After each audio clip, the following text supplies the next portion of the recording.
আসসালামু আলাইকুম, কেমন আছেন সবাই? তো অঙ্কটা হচ্ছে 4টি কমলা 20 টাকায় কিনে 30 টাকায় বিক্রয় করলে শতকরা কত লাভ হয়? তো 4টি কমলার তাইলে ক্রয় মূল্য হচ্ছে 20 টাকা আর বিক্রয় মূল্য হচ্ছে 30 টাকা। তো আমরা লাভটা তাহলে বের করে নিই। লাভ সমান সমান সূত্র হচ্ছে বিক্রয় মূল্য বিয়োগ ক্রয় মূল্য।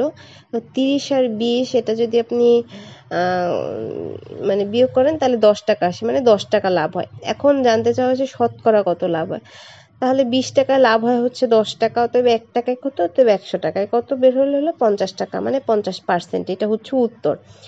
বা অন্যভাবে মানে অন্যভাবেও করতে পারেন আপনারা। যেমন একটা সূত্র আছে, লাভের শতকরা হার যদি বের করতে হয় তাহলে মোট লাভ ভাগ হচ্ছে ক্রয় মূল্য।